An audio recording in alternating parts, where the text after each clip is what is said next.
Afternoon, Val. Glad to have you with us today. Hello, Carol. Lovely to be with you. It's fun, isn't it, to make sure that Good. we're doing the right thing by our ancestors and finding the right ones.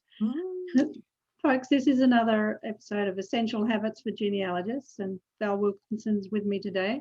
She's helping me unravel my rather mysterious family tree for my maternal Cutting line.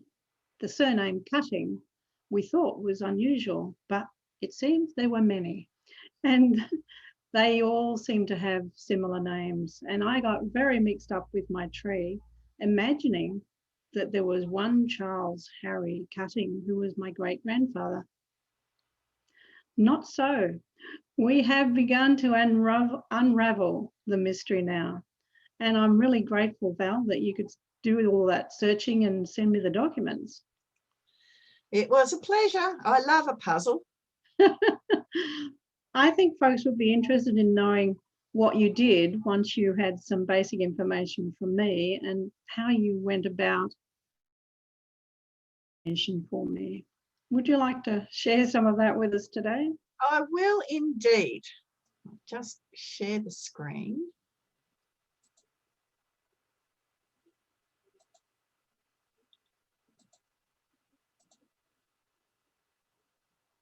Okay. Now, is that showing up, Carol? That is good. And if you just move your own image down a little on the page, we'll be fine. Right. Perfect. Should be right. Okay. So Carol asked me about the marriage of her great-grandparents, who were, she thought, Charles Henry Cutting and Sarah Newland. But when I started looking into it, I was a bit puzzled, because we found the marriage of Charles Cutting and Sarah Mead in the December quarter of 1867, District of Holborn, Volume 1B, no, page 908, straightforward. But Carol mentioned that Sarah's name was actually Newland, and that Mead was her mother's maiden name. That all sounded just a little bit odd to me, and I love nothing more than a puzzle. So after going through various things, I thought, can I find Sarah Mead as a baptism? I'd tried to see whether she had two marriages, first to a Mead and then to a Newland or something along those lines, but I couldn't find anything in the indexes. But I did find here the christening of Sarah Mead in 1834, the daughter of Samuel Mead and Elizabeth. And I thought, well, she was a Mead right from the word go. So I can't see any reference to a Newland in that. And I knew that Newland was the name we were looking for. Yes, because the name was Charles Harry Newland Cutting. So then I thought, well, I wonder what children I can find to Charles and Sarah Mead. Now, this is where I then went to the General Record Office birth index, because their birth indexes now have the option to search with the mother's maiden name. So you can enter the surname and the mother's maiden name, and this is what came up. Here's Charles Henry Cutting, 1871. He had a brother, Frank, born in 1870, and another brother, Sidney Herbert, born in 1873, all with the mother's maiden name of Mead. But this child was Charles Henry. There was no mention of Charles Harry Newland. And I know that Henry and Harry can be interchangeable as names, but there's no evidence there of a Newland. No, I wasn't convinced. I'm glad you weren't, because it's helped unravel a mystery. So my next thought then was, is there a marriage between a Cutting person, a surname of Cutting, and someone with the surname of Newland? And I then went to the free birth, deaths and marriages site to search their index, because it's actually easier to search on their index than somewhere else. You get the person's name and the page they're on, and it can be any of those people on that page that they were married to. So we know that we were looking for a Cutting married to a Newland, and that's what we've got here. These people, George Holberton and Georgina Matson, would have been married about the same time and appear on the same page of the register. So that's page 378 of the volume 2A. And just knowing that, Val, is very helpful, because when you're looking at those numbers, it's odd to think, well, what do they really mean? And they're very important, because often there were maybe 4 different marriages on the one page. There can be, and that is hard to know. If you don't know who they married, then it can be hard to, but you can work your way down, and I've done it. I've put them all together in different combinations and gone looking for births for different combinations, or on the census returns for different combinations. So you can work it out. It just takes longer. So we're pretty sure in that case that Harry Cutting and Emma Newland were married. Yes, now it's really coming indeed into focus for me that my real great-grandfather is Harry, not Charles. Yes. And so then I thought, well, I just need to be sure that they did end up having a child called Charles Harry Newland. And back to the GRO, that's General Record Office birth index, and we have Charles Harry Newland Cutting, born in 1878, with the mother's surname of Newland. It's a fair bet that's the right person. Absolutely. But you'll note that's actually 7 years older than our previous one that Carol thought Charles Henry was her great-great-grandfather, but we now have him as being born in 1878. I did look further to see how many other children Harry and Emma may have had, and I found 11 more children born to them between 1869 and 1885. And then I thought one of the previous children's names had been registered as Harry Newland Cutting, and I thought, well, he possibly died before the next son came along, and he got the name of Charles Harry Newland.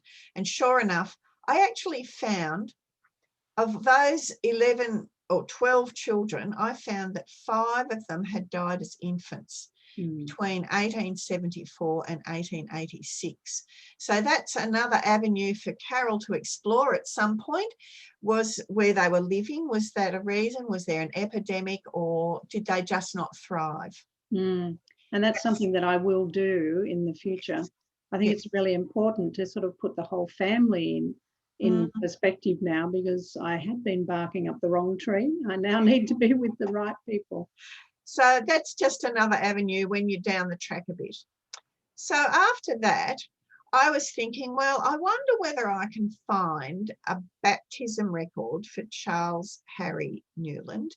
And over on findmypast.co.uk, which is the site that I have a subscription to, they have a lot of church records as well. And I actually found the baptism for Charles Harry Newland. Parents were Harry and Emma Cutting, and he was baptised on the 5th of May, 1878. And it appears over here on the side that he was born on the 5th of February, 1878. So that's a really good thing. We can look at other things here.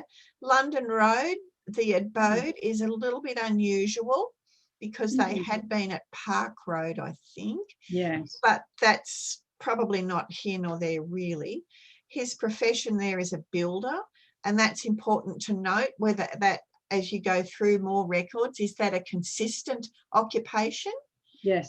Another way of making sure that you're on the right track. And Val, the notation on the left side for the actual birth, is it common throughout the register in the parish, or just infrequent? That particular page seemed to have, I've cut it off there to put a heading on there so you know what you're looking at, but that page did have all these noted down the side. Some parish registers actually have a column for the child's birth date and the baptismal date, but obviously this register that this person was using, Wait, is it W-A-I-T? Yeah, it looks parish of Norbiton in Surrey, that didn't have one, but he must have considered it was important to record the date of birth, and he's written it as a notation in the side margin. Yeah, and that's now another piece of evidence that I can place in my tree. It is. That's good to have. So after that, I was thinking, can I find the marriage in the parish records for Harry and Emma? And once again, I was very lucky. Yeah. They did have it. And this was the district of Norbiton, again in the county of Surrey. And it appears the rites and ceremonies of the established church. So they were married in the district church of Norbiton. So that's something you can look up, what churches were there and which was the main church. It's on the 10th of June, 1867. Harry Cutting married Emma Newland. It gives their age, so 22 and 21.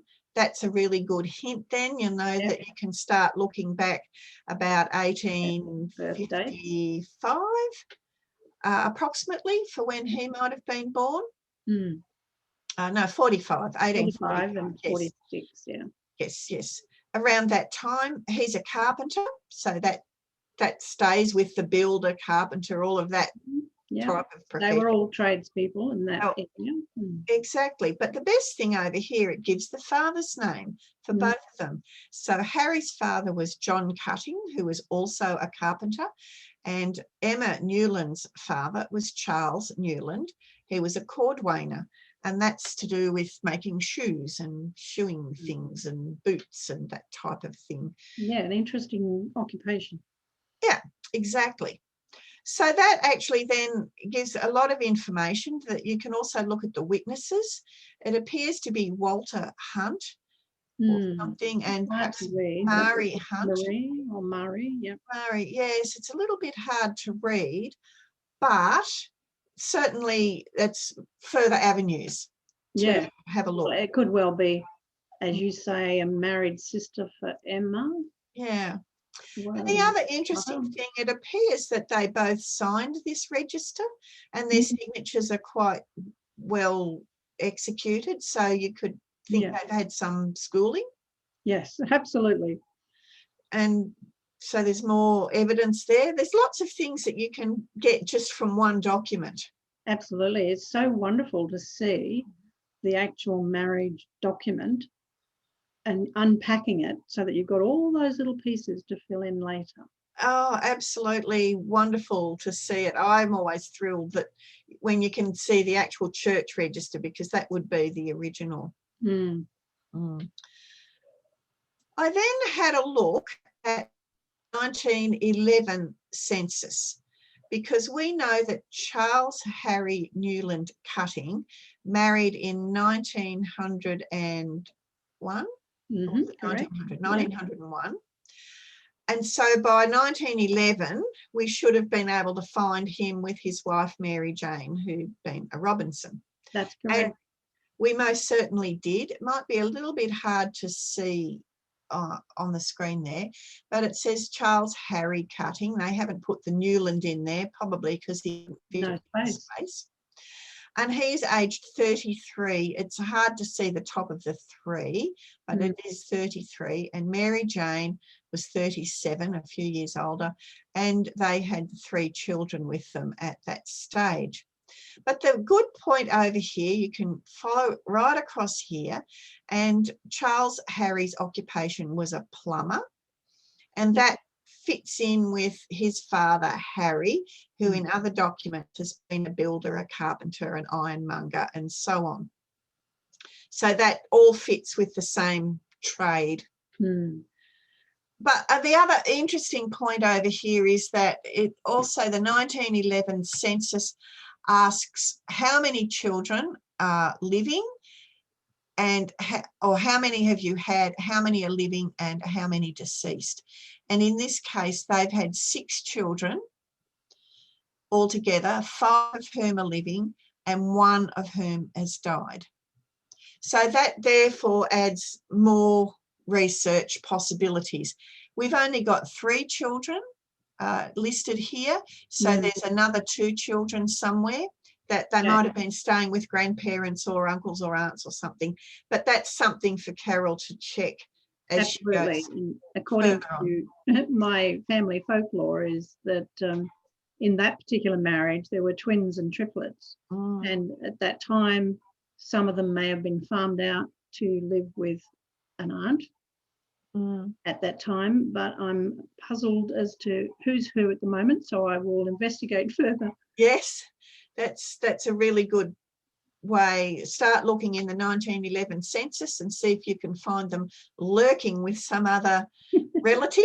Yes, so I could go directly to the 1911 for this particular registration area. Yes, if you know their names. Yes. Just search on their names, but sometimes they may not show up as cutting because the head of the household might have filled it in and his name might have been John Smith or something, and they might not have managed to get cutting as their surname listed, although they should have. They may have ended up with under the surname of whoever they're living with. Yes, and I've got another clue for that from someone else who's been following my ancestry tree. Yes. And I think the name that we're looking for there, a surname is Howells. So that will give me a clue as to where to go. Exactly. And then also I was thinking, well, what about Charles's parents, Harry and Emma? Were they still around in the 1911 census? So I found their return, and sure enough, Harry Cutting is 65 and his wife Emma is 63, and that still coincides with what we know about their original ages. He's listed there as a builder and an ironmonger, so that's consistent with all the other pieces of information we've found about him. And I see 2 single daughters still in their 30s, still living with them. Yes, 2 single daughters and 2 sons. Yep. Still living with them, and they have a lodger as well.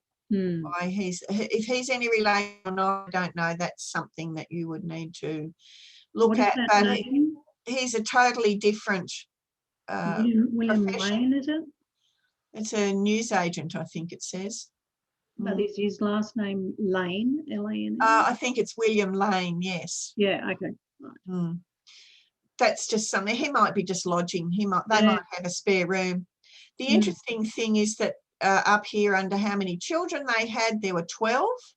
So that was what we found back when we were searching. We found 12 children, and that's confirmed by that, 6 of whom are living and 6 of whom have died.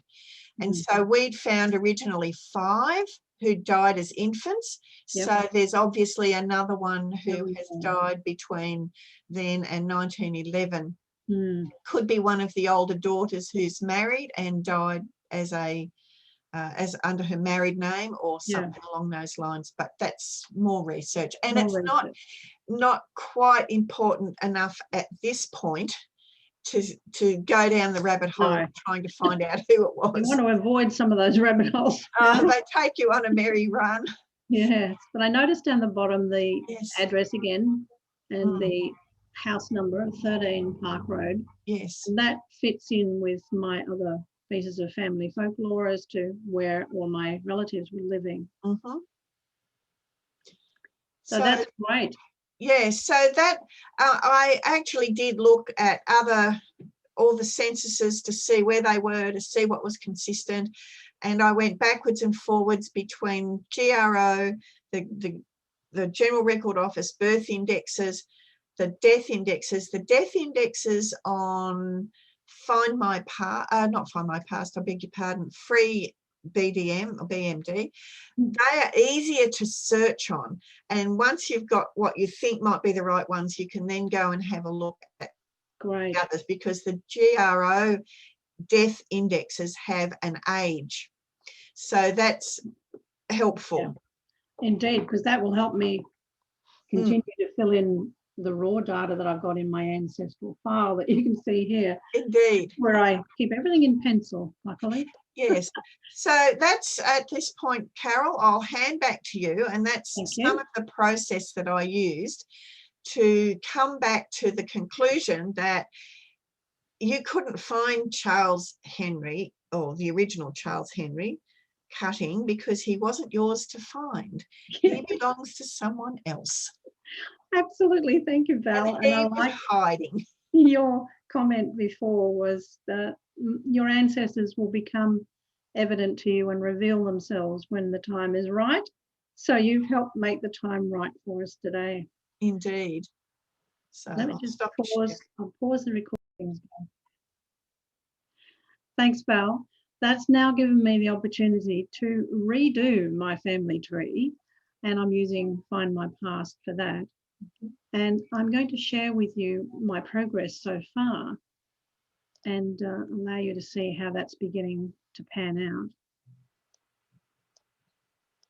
Move myself over here.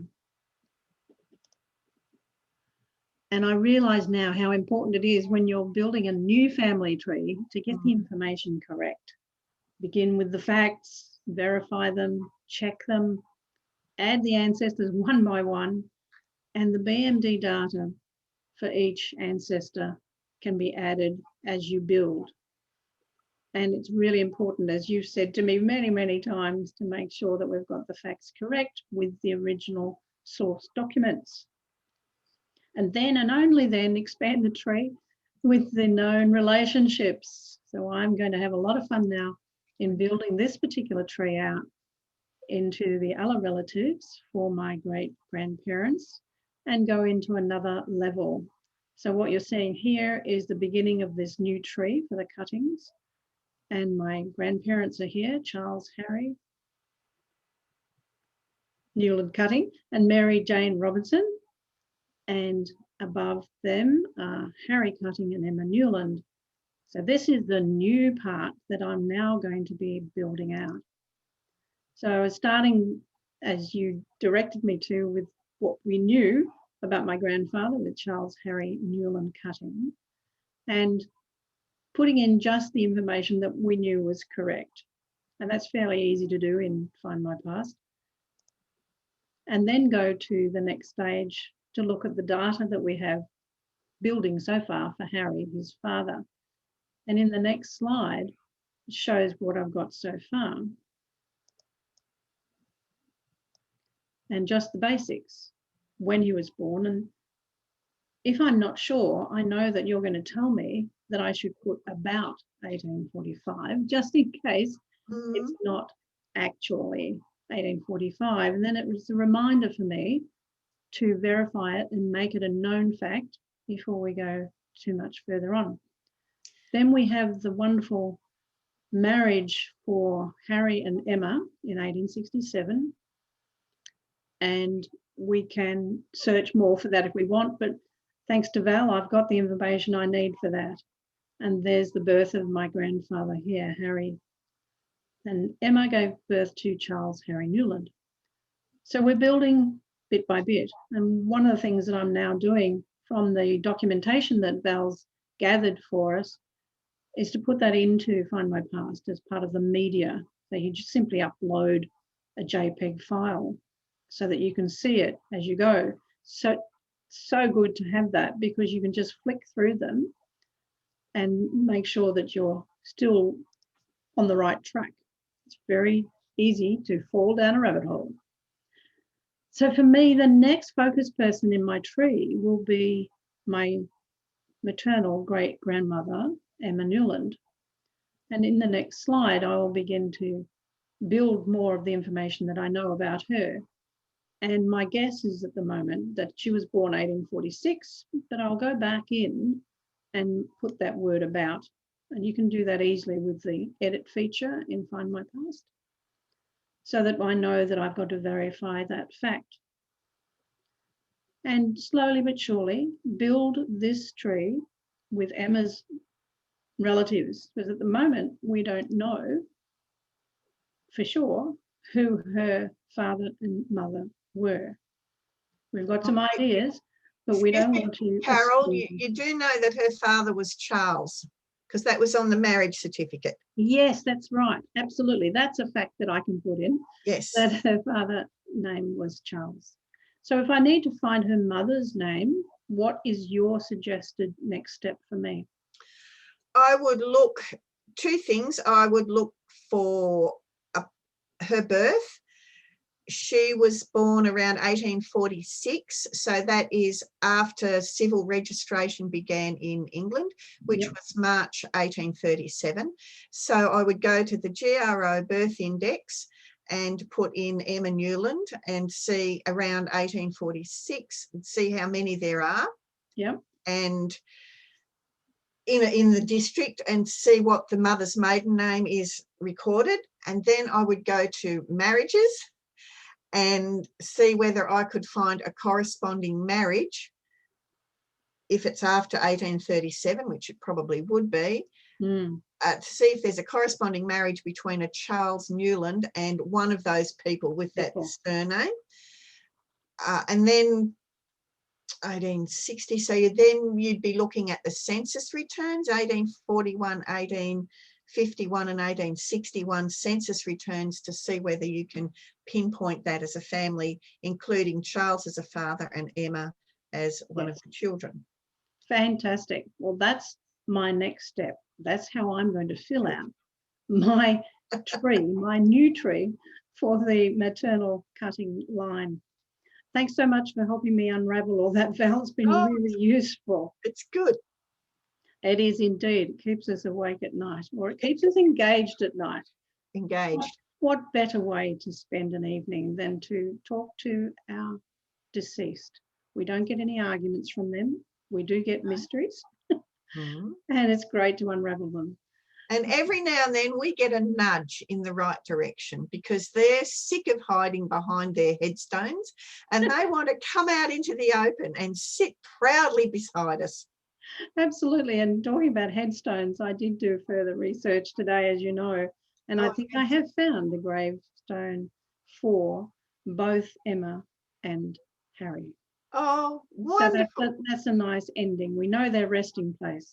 Indeed. So now I'll go back to my blog and reveal more for other readers. And you'll reveal who is your Valentine. Indeed. This has been another event for Essential Habits for Genealogists. And thank you once again, Val. It's been a pleasure. Thank you, Carol.